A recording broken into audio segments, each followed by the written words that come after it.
I'm Stephen Mander-Jones. I'm a gameplay designer at 2K Australia. I'm Anthony Birch. I'm a writer at Gearbox, and we're going to talk about Athena while you watch gameplay of Athena in Borderlands pre-sequel. Cool, so we'll jump into Athena's skill trees here. So first up we've got her action skill, which is called Kinetic Aspis. Basically it's Athena's personal shield, and when she activates it she pulls up her shield and she can prevent all incoming damage from a frontal direction, and not only that, the shield will store that incoming damage and she can then throw it out into her enemies and deal double that damage back to them. That sounds incredible. Tell me more about the individual skill trees. Yeah, sure. So first up we've got the Phalanx tree, which is heavily focused on her action skill, the Aspis, and buffing that up and giving it additional effects. For example, she can change it so that it will absorb incoming elemental damage types with the Prismatic Aegis skill here. So if it's damaged by fire damage or shock damage, it will then deal that type back when she throws it out, which is really cool. That's electrifying, Stephen.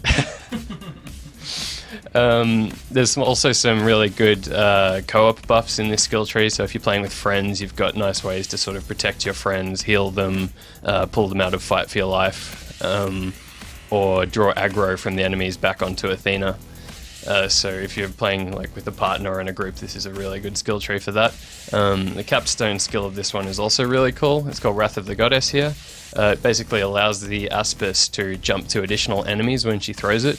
So, like, if you've filled it right up with a ton of energy, you can just wipe out a whole room of dudes with that one. It's super cool. So that tree was about playing with friends. What if I'm alone in life? Well, that skill tree will still work for you if you're alone in life. That's amazing. But moving on, we've got the Xiphos skill tree here, which is focused on her close combat weapon, which is her sword called Xiphos. It's an energy sword. So this skill tree is filled with lots of melee buffs and high mobility things, and one of the key features of this skill tree is with the Ren skill on the third tier here, she unlocks a new status effect for herself, which is a bleed. So her melee attacks will cause enemies to bleed over time. And then moving on from that, she has skills like Bloodlust on the next tier, which will help her regenerate health as she makes people bleed. So as she spreads her bleeds around the battlefield, she gets stronger and stronger and can keep going. And as we get down to her capstone skill here, which is called Blood Rush, it basically converts her melee attack into like a dashing strike, so that helps her get those bleeds going on her targets. And the cool thing about this skill is if it hits a target that isn't bleeding or kills someone, the cooldown it has is immediately reset, so you can sort of chain it between a bunch of enemies and just get them all bleeding at once, which is really cool. That was an interesting screen to go to, Chris. So much to learn. Tell us more about the final skill tree, Stephen. Sure. We've got the Saronic Storm skill tree here, which is her elemental skill tree. It's mainly focused on fire and shock damage. It makes use of... That's electrifying, Stephen. It's electrifying and inflaming. That's hot, is what you meant to say. Yeah, that's a good one. That's why you're a writer.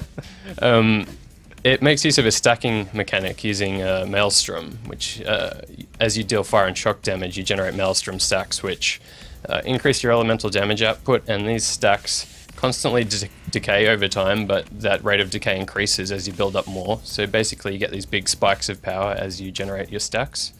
You have a lot of other skills, such as Smite, which add extra fire and shock attacks into your arsenal. This one is cool because when you're airborne, you can hit enemies with this fire and shock damage from above. And since we've got low gravity, like, it's really easy to trigger that off because you can easily spend a lot of time airborne. Zeus's Rage is a pretty cool one as well. It's a modification to the Aspis, so when she throws it out, it spawns a fire and lightning storm at the target location, dealing like constant damage to anyone it hits. And the cool thing about that is it'll generate you a ton of Maelstrom stacks as well, so it sort of snowballs you into all this extra damage. A few other cool skills here as well, like a capstone here, Hades Shackles. It modifies her slam attack so that any enemies damaged by it, she tethers herself to them with like a lightning tether.